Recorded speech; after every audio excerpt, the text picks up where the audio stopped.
Chapter 2 Rio de Janeiro, a trip through a tropical forest, a party at the Danish Club, on the River Plate, Buenos Aires, Franck and Bjorn, towards Tristan da Cunha, South Atlantic fish. We passed through raging storms. Tristan da Cunha sighted. On the afternoon of December 31st, we sighted the coast of Brazil, but a little later, Father said that we should probably not be able to land that day, for the wind was dying down. At noon, when Father wanted to shoot the sun in order to find out exactly where we were, we discovered that the sun was standing right over our heads, so that our bodies threw no shadows. All the same, we nearly succeeded in landing that day, but as darkness fell, we could hardly see land any more, and when the wind had almost completely died away, Father sailed the boat into a little bay just outside Rio. There we lay hove to the whole night. Next morning, when I got up to wish everybody a Happy New Year, I saw that we were lying in a very beautiful spot, close to two islands which are called May and Pay in the Brazilian language. That means mother and father.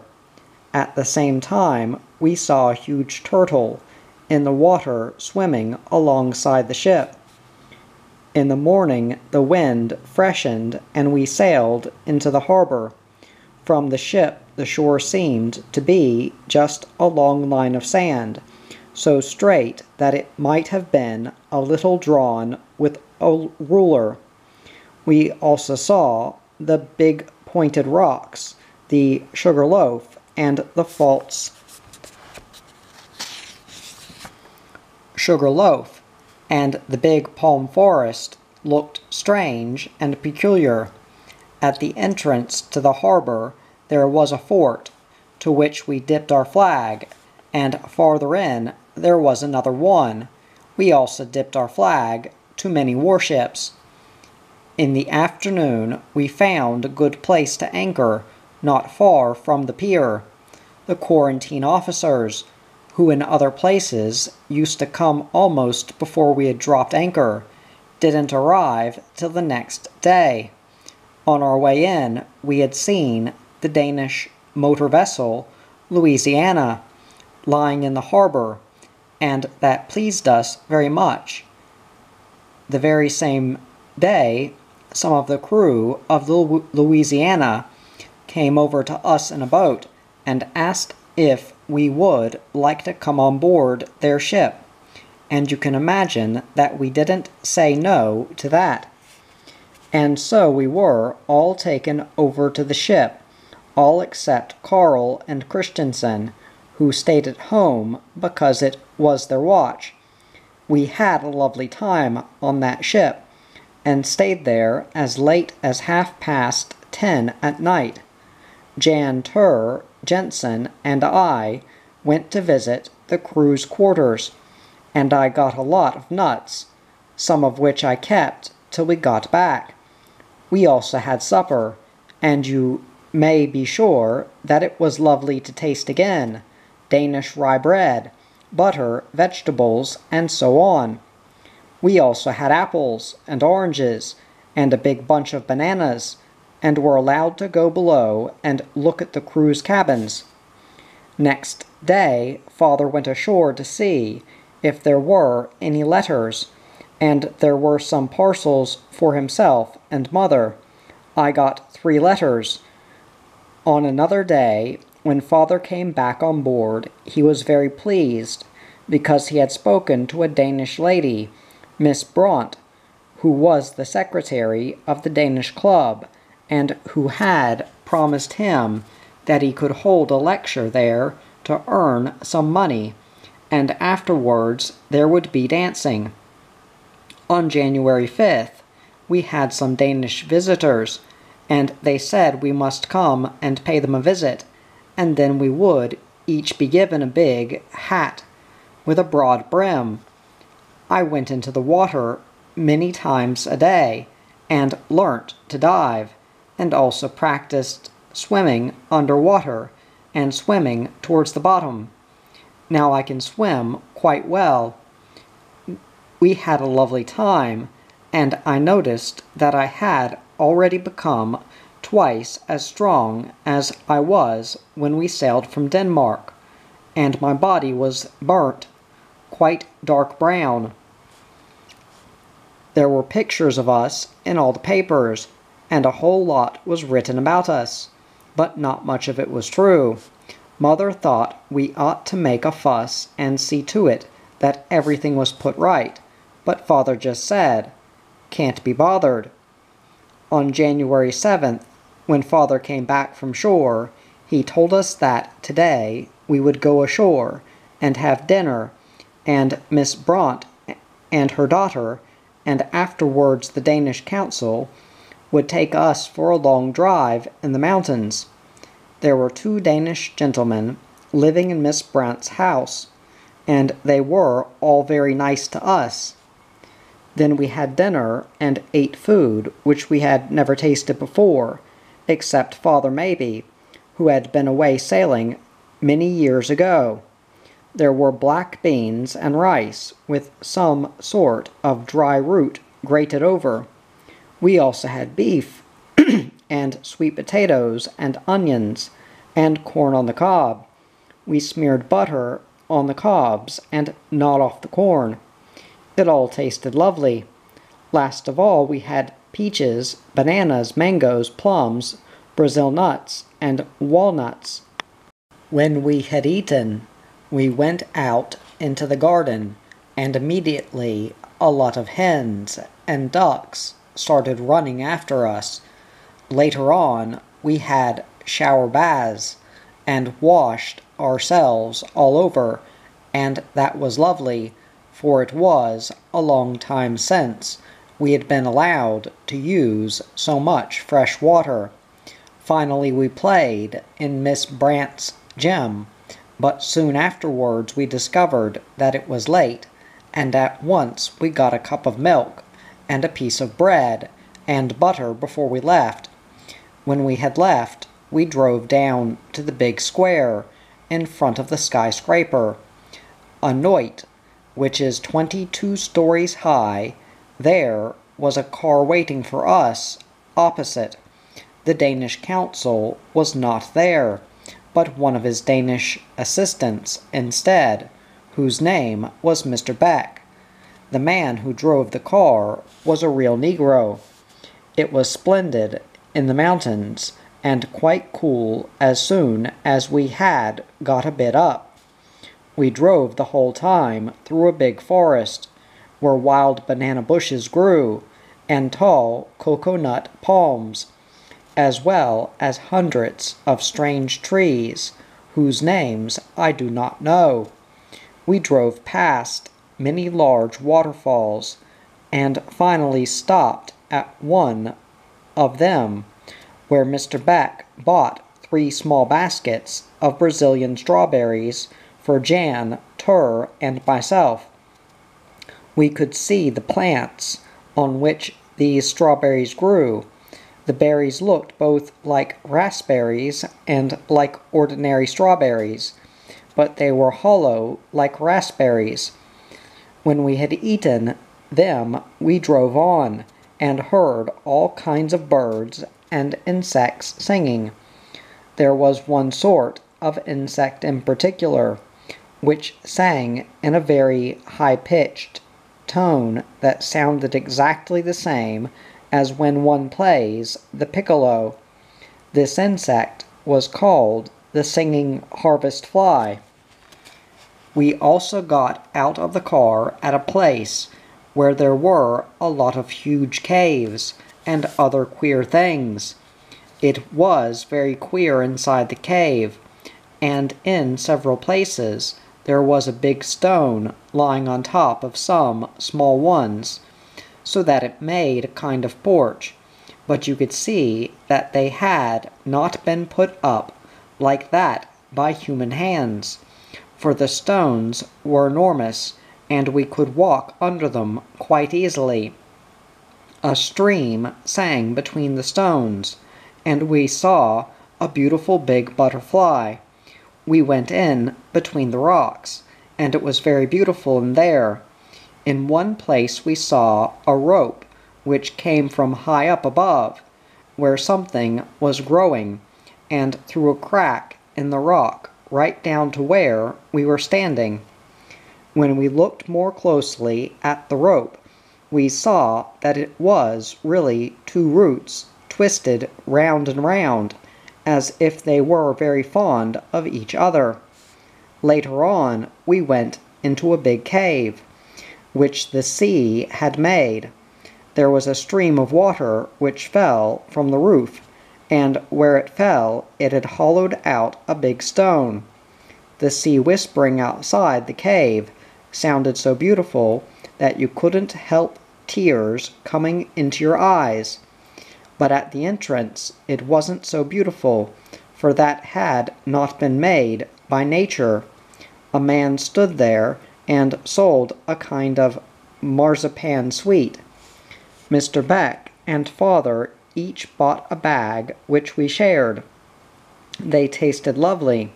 They were roasted peanuts with sugar on top. On our way home, we passed a lot of funny houses, built in a peculiar fashion, with a lot of whorls and funny ornaments. They stood along a huge long road by the beach from which the seaside visitors were throwing themselves headlong into enormous waves. At last we got back to the Anoit Square.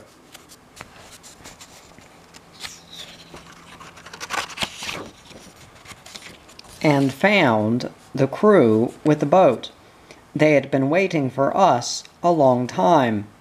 In Rio Harbor, there were a lot of good wooden boxes drifting around, and we had great fun jumping out head first into the water and bringing them alongside the ship, where someone was standing on deck to haul the boxes on board with a boat hook.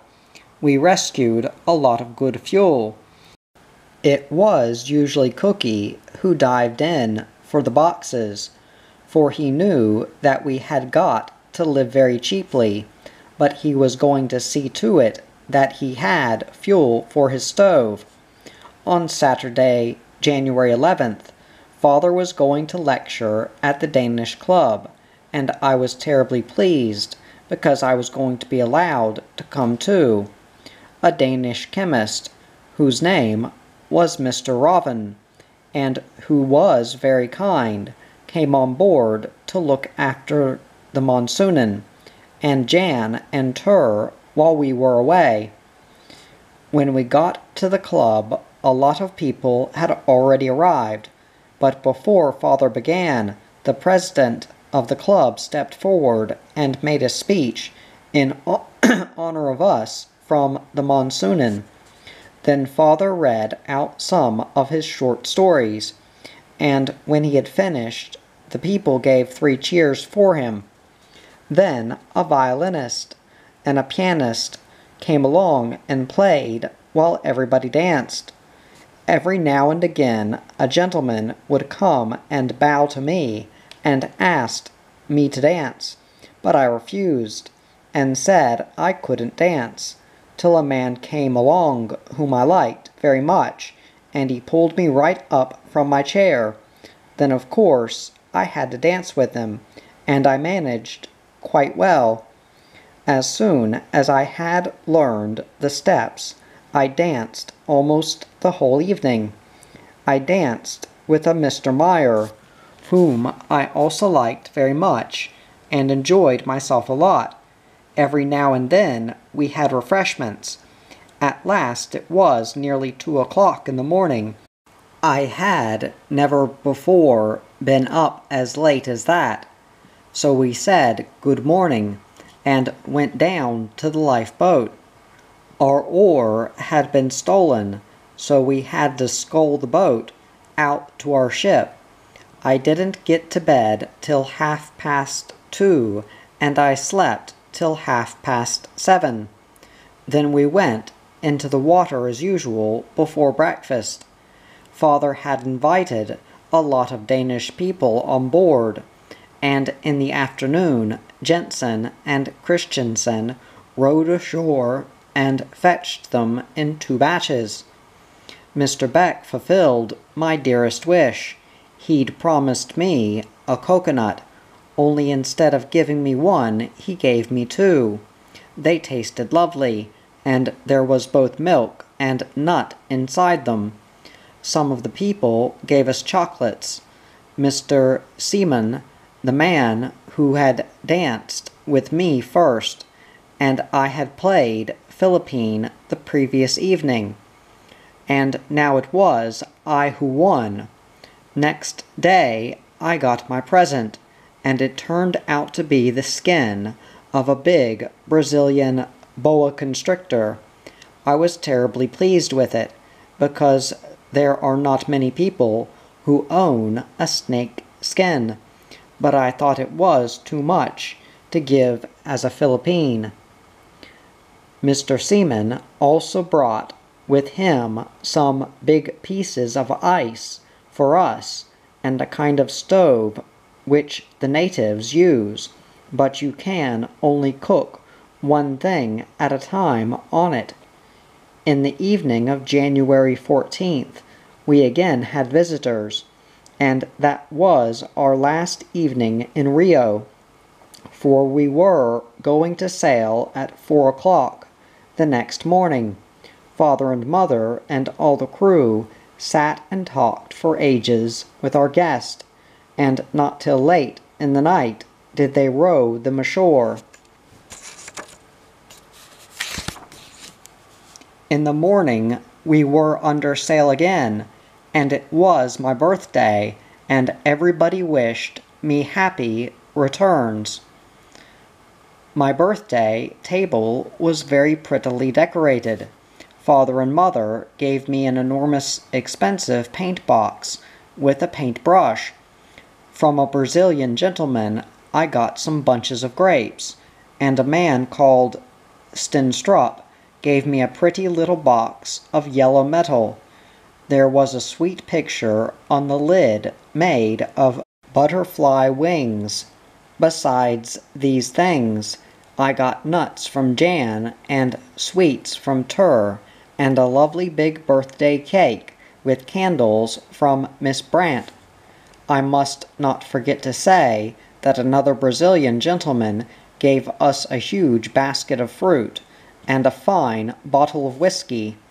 When we had been sailing a couple of days, the sea became quite calm, and on Sunday morning we were woken up by Father, who told us there was a shark swimming alongside.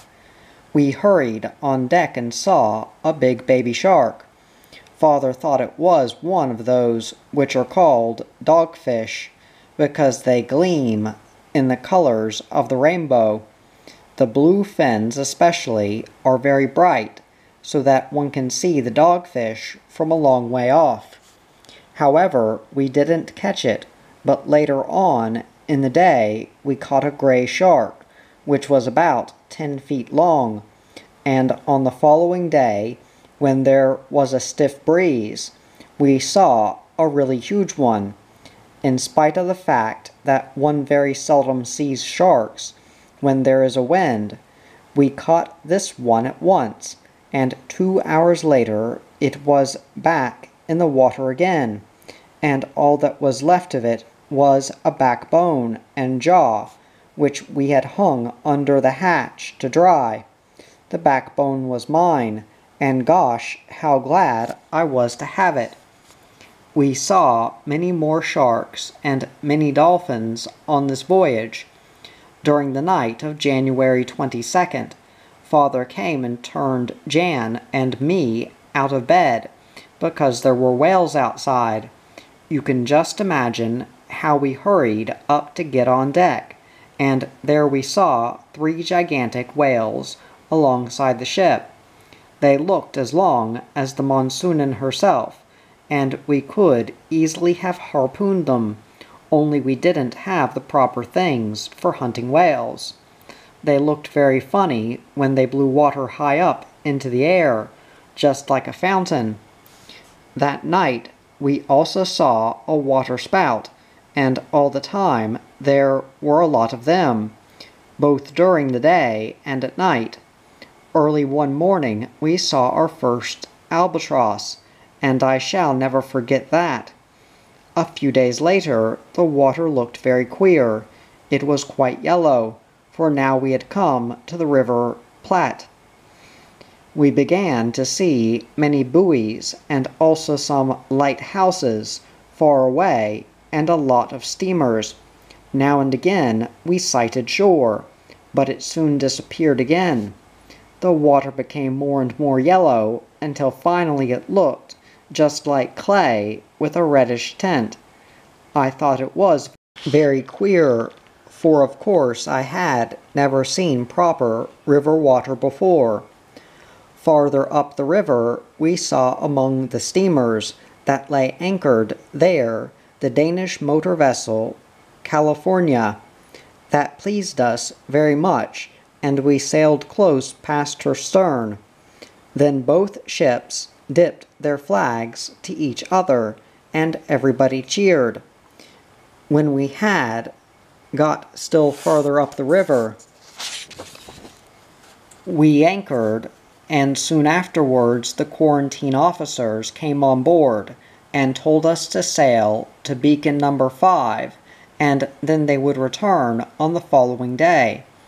We were only too pleased to get farther up the river, for we could hardly see the land from where we were lying, as the country is very flat.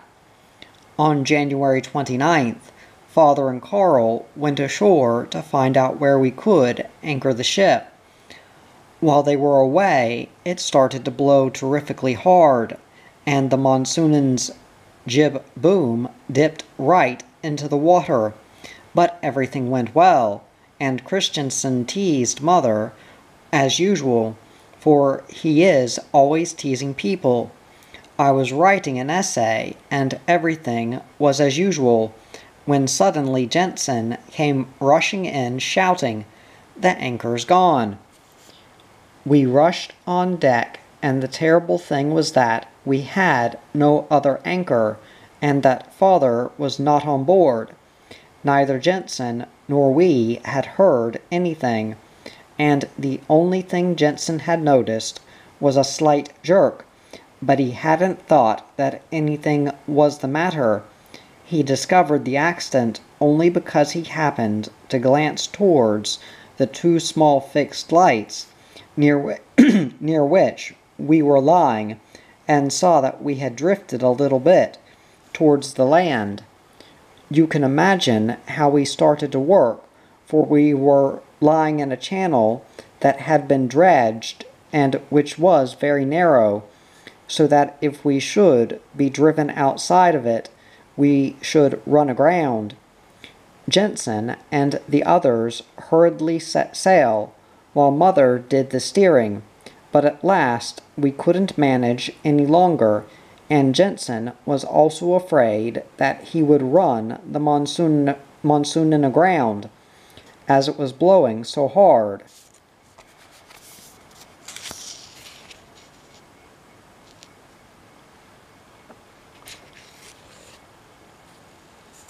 So he fetched the signal book and the flags and hoisted the signal CM, which means something like this: "We are drifting, send help at once." Soon after a tug came out to us, but just as it was about to take us in tow, a cargo boat passed by, and we saw that it had Father and Carl in tow in our lifeboat. And when they had got on board, Father shouted to the tug that they could sail home again, for now we could manage for ourselves. As soon as Father was on board, everything was all right again, and we sailed straight in to the harbor and anchored with our little kedge, for we had no hawsers. One day, when it was quite calm, Father Christensen and Jensen rowed out in the lifeboat to try and fish out the anchor, which had the buoys attached to it. But when they had rowed out about halfway, a motorboat came chugging after them. The people in the motorboat helped to fish out the anchor, and soon after it hung once again from the cat head, but they wouldn't hear of any pay for their trouble. When Jensen and Christensen got back, they told us that they would never have succeeded in fishing out the anchor by themselves. On Sunday, February 2nd, a lot of Danish people paid us a visit on board. They brought big baskets full of fruit and vegetables and bottles of beer, not only Argentinian, but even Tuborg beer. One of the men, who was called Frank, told us he would be very pleased to let us have all the wood we needed for fuel, and it was hard, dry wood. He said 1 cartload, 2 cartloads, 3 cartloads, just as many as you want.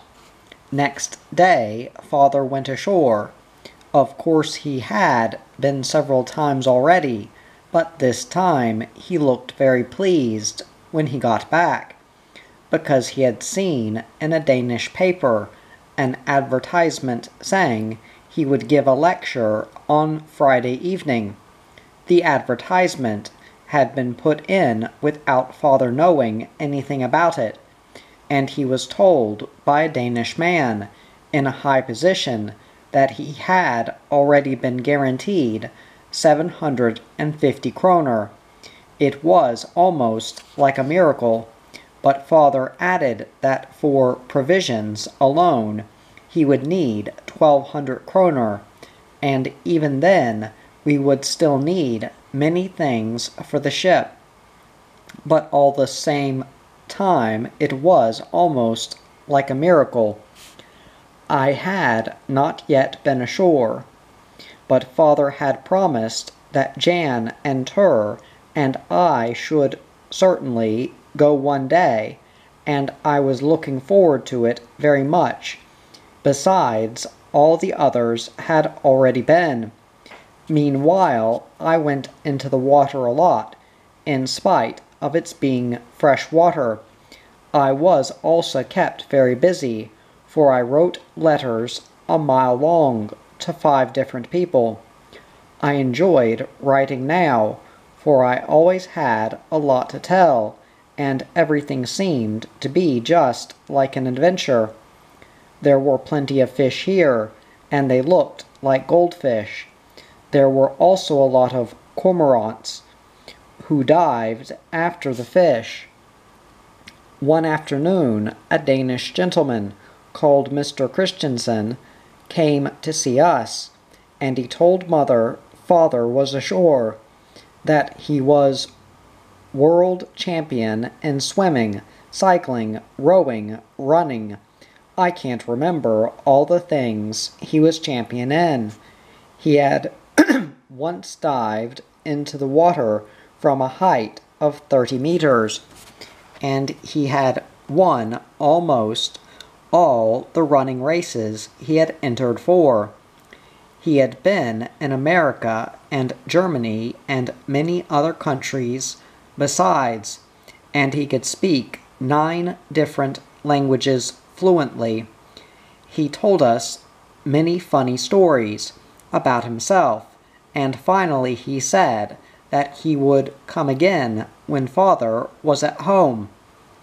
When he was about to go, I asked him if he wouldn't show me one day how he dived and swam, and he promised me he would. During this time, Father had been lucky on shore, and had got to know some kind Danish people who helped him with a lot of things. They were the two families, Frank and Bjorn. In the afternoon, Father told us that now we were going to the zoological gardens in Palermo, and soon after we went ashore. Father Jan, Tur and I, on the pier stood Mr. Christensen, waiting to be rowed on board, but when we got to the pier, Father asked him if he wouldn't like to come with us to the zoo. We of course wanted to go by tram, but Mr. Christensen said that a taxi was faster, and then he simply stopped one and paid for everything, in spite of Father's protest. It is very beautiful in Buenos Aires, and there are many pretty parks and statues which shine white like marble. On our way to Palermo, we saw all these things and many more besides. We also saw that nearly all the carriages were pulled by 3 horses. In the zoo, we visited some very funny parrots, which could talk and were light green. There were also black swans, elephants, rhinoceroses, bears, and many other animals I have never seen before. An ostrich was running about free. Finally, we went into a restaurant where we ate ices. Then we drove home again, for Tur got a pain in his tummy. Next day, all the wood which Mr. Frank had given us was brought on board. It took up almost all the space on deck, and 2 days later we were invited out to the Bjorns. Miss Bjorn came and fetched us by car. First we drove round the town for a while, and then to Miss Bjorn's house. They lived in a beautiful big house and had a Spanish maid who could speak Danish. We got orangeade, grapes, and pears. They also had a garden with broken red bricks instead of gravel on the paths. It looked very pretty. Then we drove to a grand restaurant with a view over the River Platte. Father and Mr. Frank were already there, and soon Mr. Bjorn came too. Miss Frank hadn't time to come because she is a dentist and was busy. We had strange food for dinner, but it tasted good. The day after we wanted to go ashore, early to fetch some Argentinian cadet kit, which a Danish man called Seligman had given to Jan. He also gave me a splendid big model yacht, which was made exactly like the yachts in the harbor, and you can't imagine how beautifully it sails. It only sails by the wind, and is so cleverly made that when the bowsprit bumps into something, it turns round so that the mainsail, the staysail, and the jib swing over. We sailed that ship every day when the weather was fine. Now I will tell you of some of the things we were given by Mr. Frank and Mr. Bjorn, and there were so many that I can't mention them all. From Mr. Frank, we got a buoy for the anchor. When one has something like that on the chain, then the chain can't break. We also got a whole heap of anchor chain, which was lucky, because we had lost more than 25 fathoms at the island of Saul. Besides these things, we got a lot of provisions, and Father was given oilskins and a pair of gumboots. He also got a big knife and a pipe, and each one of the crew got the same. They also got a new cap each, and hundreds of other lovely and useful things, such as tobacco. We got 12 loaves of rye bread for the journey, and lots of rope and cable. We were also given toffee and heaps of other sweets.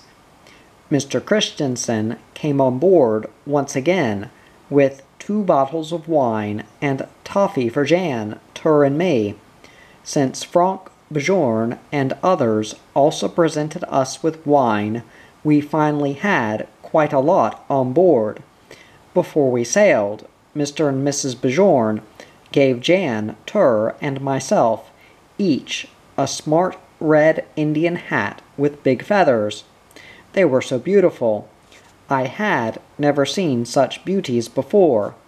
We each got a lovely tomahawk, and a knife made of wood, painted in splendid colors, and decorated with leather fringes. Finally, we also got each a peace pipe, and they were topping. They were made of bamboo, and there was a real hole inside. Pretty little things were painted on them, and underneath were stuck feathers in all sorts of colors. These pipes were a bit longer than ordinary pipes, and underneath the head was stuck a leather strap, which ended at the mouthpiece, and which was decorated with pretty beads and a glass tooth from some wild animal. Both Frank and Bjorn gave Alfred a lot of gramophone records. When we got to Buenos Aires, he had 24, but when we left, he had over 80, and there were many Danish records among the new ones. Carl, who is also a carpenter, made a cupboard for Alfred to keep them in. When we left Buenos Aires, Father said that the people there had been exceptionally kind to us. We didn't have to pay any port charges, and were allowed to anchor just where we wanted. The harbor authorities told us at first that we should have to pay 10 times the ordinary pilot's fee as a fine, because Father, as usual, had sailed it without a pilot. However, we didn't have to pay anything in the end.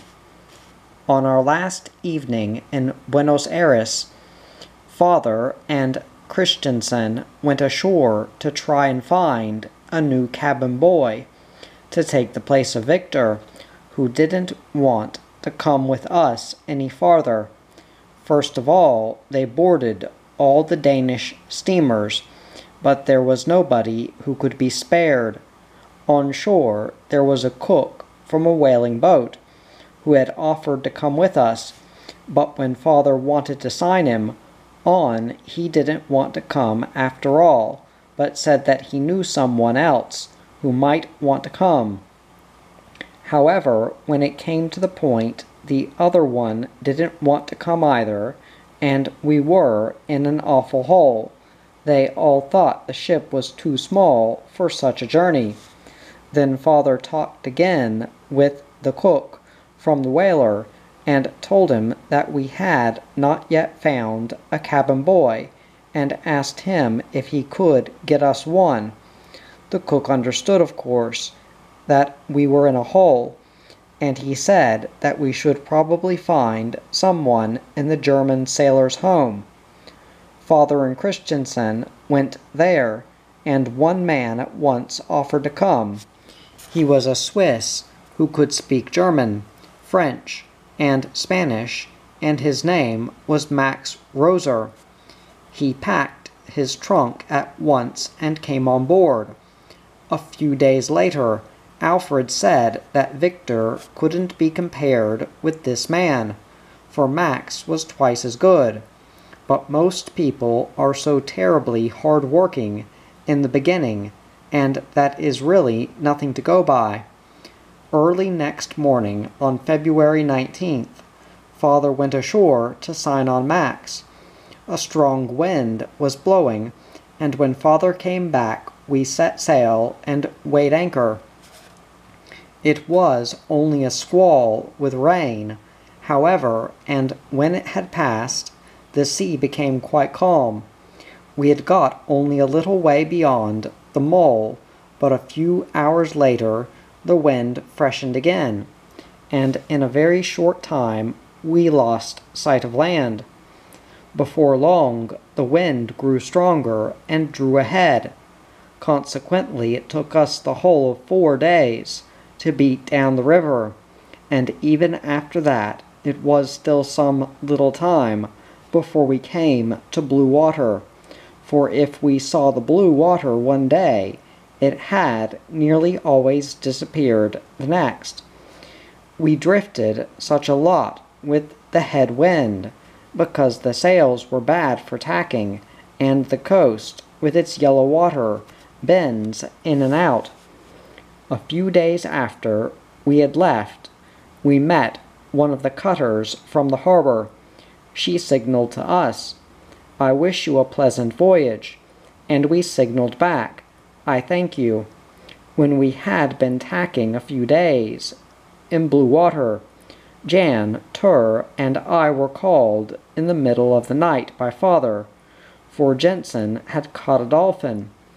We were out of bed like a shot and got up on deck while the beast was still in the water. It was not so difficult to haul it up. Jensen and Christensen pulled in the harpoon line, and when the dolphin was almost up to the gunwale, they took hold of it with their hands, for it is not dangerous. As soon as it was on the gunwale, Luff seized one of its fins, and soon after it was on board. When we had it on deck, Jensen took the big axe and hit it on the head so that it died. Then he cut out the harpoon, and we hurried off to bed again. Next morning, Mother Jan and I chose dolphin as subject for our natural history lesson, and we sat down beside Jensen, who was cutting off the 2-centimeter thick layer of fat from the dolphin. Then he cut up the meat and showed us the strong sinews which run through the meat down to the tail. Jensen said that such a sinew from a whale was strong enough to carry the whole crew of the Monsoonin at the same time. Jensen also cut out the entrails while we watched him. The head has a long snout. On the top are the breathing holes, and in the snout are the teeth. They are all even and look like a whole row of spears, and are very pretty. The best fat is in the head. Jensen made a trial cut in it, and the oil which poured out looked like the clearest water. Luff got the fat, for we couldn't extract the oil because we did not have the proper apparatus for it. We did not get dolphin meat the first day, and had to wait, as we had done when we were in the North Sea, for the meat ought to be at least a few days old before it tastes nice. The dolphin is a mammal, and it was lovely to have dolphin meat once again. One afternoon, a few days later, father told me that he had just seen a strange fish which looked neither like fish nor like bird, but rather like a tub that had been turned over. It didn't seem to have a mouth or fins, but then it was also deep in the water, and maybe he couldn't see them. I wished at once that I too might catch sight of such a fish, and the next morning it wasn't blowing very hard, and we saw a whole lot of them. The whole of that day they were swimming close to us, or rather drifting along almost on the surface. The big, thick back fin looked like that of a shark. It stuck up out of the water. The body was a bit oblong, and a bit round at the same time. We looked in a book where it describes fishes and found a picture of one which is called the sunfish, and we could see that that was the kind of fish which was swimming around us. They can weigh almost half a ton. In the book, it is said that they almost always come up to the surface only when it is calm, and there wasn't much wind either on that day. It said also that when the sea is rough, they go right down to the bottom. They are called sunfish because when you look at them from the front, they seem to be round like the sun. I went up in the rigging to look at them, and from there I also saw a couple of sea slugs, so that it was almost as if we were in a zoological gardens, or at any rate, a zoological sea. Then I went down into the cabin and played a little on the piano till I heard them call out on deck, "Whales! Whales!" I shot up on deck, but as I could not see them very well from there because they were so far off, I rushed up into the rigging. From there I could see them quite plainly. At first, they looked like a lot of fountains, but they came nearer and nearer, and finally they were only a little bit astern. We could see how they were rolling round. One of them came almost right up to us. He was only a few meters away. Jensen said that they were right whales. We could see quite clearly how the whale which was close to us was playing. Sometimes it stayed down in the water for a long time before it came up again, and when it leaped, almost the whole of its body was out of the water. They soon left us, however. Father said that he was surprised we hadn't seen more whales on the way from Buenos Aires, because here there ought to be plenty of them. There is so much food for them at the mouth of the River Platte. Next day it was Max's birthday, and it was celebrated as we usually celebrate birthdays. In the afternoon we got cocoa and biscuits with honey. A few days after Max's birthday, we ran into a storm. We took in the mizzen and reefed the mainsail. The topsail had been taken in long ago, of course. The next day the storm became a hurricane, and we could hardly carry sails any longer. The only one we had up was the staysail. It was rigged as a square sail in the bow, but with that alone we ran 9 miles before the hurricane. The wind was dead behind us. Everything in the saloon crashed over higgledy-piggledy, and the next day, when he came below, Father told us that on the previous evening, before the sails had been taken in, we had sailed 12 to 13 miles, so that it looked almost as though we were flying. He also said that if the mainsail had stayed up a little while longer, it would have been torn to rags.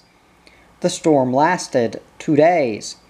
On the morning of the 3rd day, Jan and I went up on deck. We saw waves enough there, and they were of a different kind from the ones in the Kattegat. Bags filled with oil were hung on the outside of the boat to keep the seas down. The waves were a terrible sight. They broke with such a roar that it was almost impossible to hear a word, and afterwards the sea was white with foam a long way around the ship. However, the Monsoonin took in hardly any water at all. She bobbed up and down like a cork.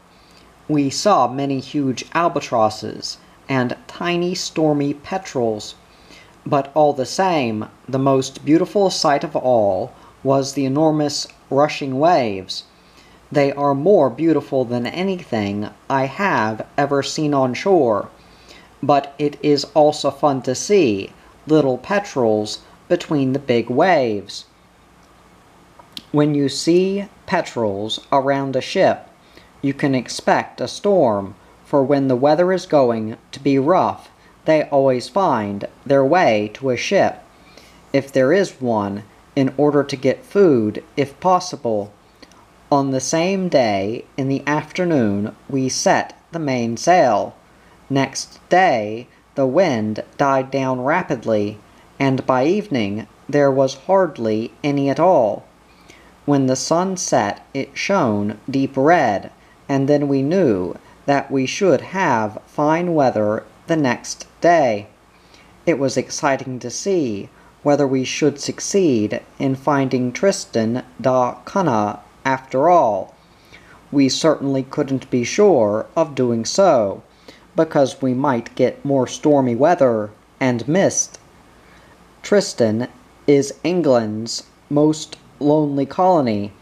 We all hoped, of course, that we should discover it, but even if we did get to it, the weather might easily make it impossible for us to land. But Father said that if only we discovered it, he would see that we got ashore. Next day, the sun shone all the time, and on the whole, the weather was very fine. But the day after, we again had a storm. It was changeable weather, all right. We took in all sail except the staysail and the mainsail, which we reefed. By and by, the weather became fine again, and we had to get very busy. All the clothes, which had become wet, were hung up to dry, and that meant nearly all of them. That day we saw an albatross swimming in the water with her young ones. In the night I woke up because I was thirsty. I went out to the pantry to get some water, and there sat Father and Jensen drinking coffee. Father and the crew always do that in the night, in between watches. They told me that Tristan da Cunha was in sight to leeward. I hurried on deck, and soon after Jan and Tur, who had also woken up, appeared. Quite right, we could see Tristan to leeward. Not very clearly, but still we could see that there was an island. That day was Jensen's birthday. It was Sunday, March 16th. In the morning, Father told us that it wasn't Tristan we had seen in the night after all, but an island which lies close by and is called Inaccessible. There is also a third island near Tristan, which is called Nightingale. Now we could see them all three. We had reached the real goal of our journey. The highest points of Tristan were invisible because they were hidden in clouds, and it was raining as well, so we went below and looked at some magazines which Nielsen, the preacher at the Norwegian sailors' home in Buenos Aires, had given us. But soon after we were called on deck, because Tristan could now be seen quite clearly. Jan and I hurriedly put on our oilskins and wooden shoes. Tur didn't come up, for Father said that there was such a raging storm that he would only be blown overboard. When we got on deck, the ship was heading straight for the island. we could see clearly all the rocks and little bushes and grass. We could also see deep black caves in the sides of the mountains, which rise straight up out of the sea. The only thing we could not see was houses. As a matter of fact, the houses are on the other side of the island, Father said. We were sailing on the south side, and the houses stand on the north-northwest of the island. At this time of the year, it was late summer on Tristan. We sailed very close to the island, for on the chart it said that here there would be lee, but there was no lee, for all the time there came terrific gusts of wind from the mountain. From where we were lying, we could see small cyclones, or willy-waws, as they are called, and we could see how the clouds, which were hanging over the island, were spinning round with terrific speed, and drifting out to sea with the storm. When Father noticed all this, it seemed to him that we had better sail a couple of sea miles farther out, after all. He had also read that it was better for sailing ships to keep well away from Tristan, for the wind can veer round in a twinkling, and then down come the most raging squalls from the mountain. At times, when there had come a gust of wind, the water became as white as milk. Once a willowaw passed over our bows, and busted the jib sheet, and the earrings, and the jib nearly flew off too, but luckily it didn't. We had reefed in the morning and were carrying only the mainsail and the staysail, both reefed. After this, we sailed until Father thought we had got far enough. There we hove to, and then everybody went below to get a little rest. We lay to the whole day, as well as the following night. In the afternoon we had cocoa and biscuits with honey, because it was Jensen's birthday, and in the evening Father and the crew, as well as the cook and Max, who also helped on deck when the weather was rough, had whiskey to drink. Next morning it was fine, and we saw that we had drifted so far away from Tristan that we could hardly see it any more. Then we started to tack up towards the island, for a head wind was blowing. That day we saw 6 big albatrosses swimming in the water. The wind veered round more and more, and at last Father thought that we could sail to windward of the island, but the current was too strong, so we had to sail to leeward. There's a lot of seaweed growing all round the island. It is a sort of kelp. We fished some out, and it was great fun to play with. We pulled out one piece that was almost as long as the monsoonin. Almost the whole of the stem was 2 to 5 centimeters thick, and set on the long stalks.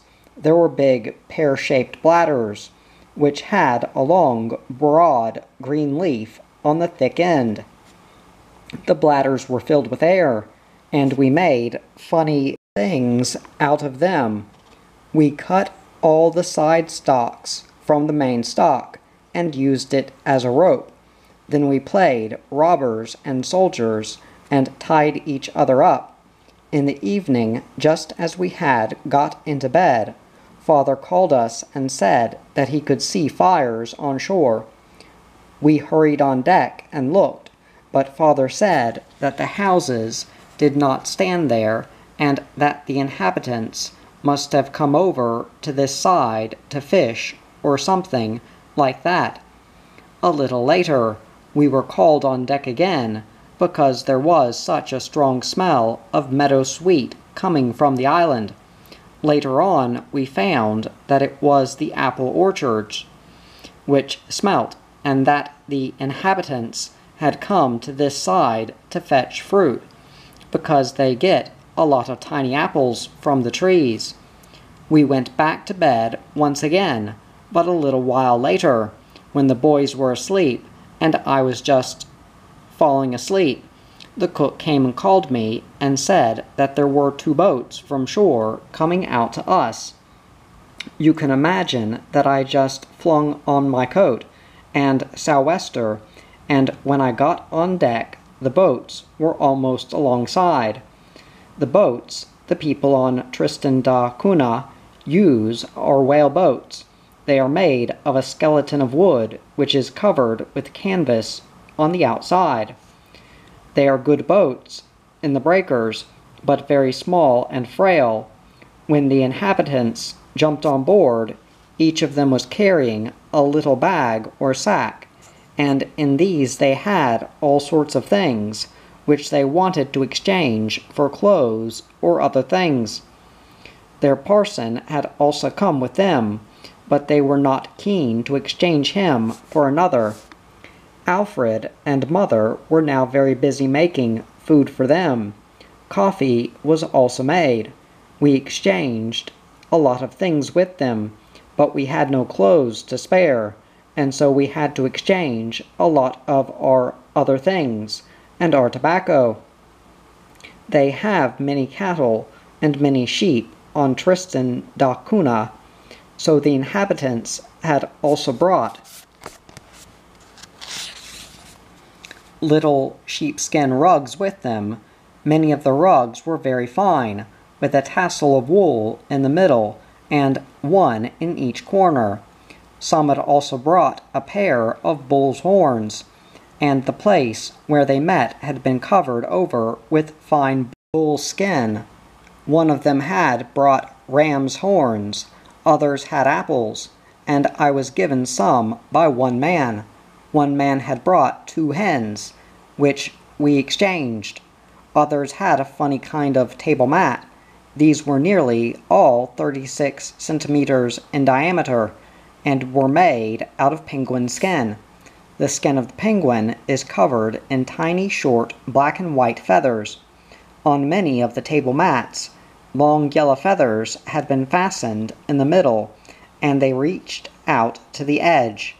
8 penguins had given their lives for each one of these, for every penguin has a big yellow feather on each side of its head. There are plenty of penguins on Tristan da Cunha. Right in the middle of the table mat, a piece of cloth had been sewn to cover up the place where the feathers started, and the whole mat was also edged with cloth. You could have such a strange and unusual table mat in return for a small tin of liver sausage. About 11 o'clock in the evening, the men from Tristan sailed home again. It had been arranged that they would come early the next morning to fetch us ashore in their boats. I was looking forward terribly to that. Jan and Tur didn't know of it yet, of course, for they were asleep. Jan had been called when the people from Tristan were in the saloon, but he was so sleepy that he couldn't stand on his legs. Next morning we collected a lot of English books, which we had been given by Franck and others, and which we were going to give to the inhabitants of Tristan. We also collected a lot of toys for the children, and Mother and Father collected a lot of things to exchange for others. It had been decided that all except Carl, Max, and Jensen, who didn't want to go ashore here, would land in the morning, but not for long, because they couldn't be left out there in the boat by themselves in case a storm came. We had our hats and coats on, and were ready to go ashore already at 8 o'clock, but the boat didn't arrive till 11. When it came, we decided to remain on shore till 6 o'clock. It was a rainy day, and the wind was blowing quite hard, so we wore are oilskins.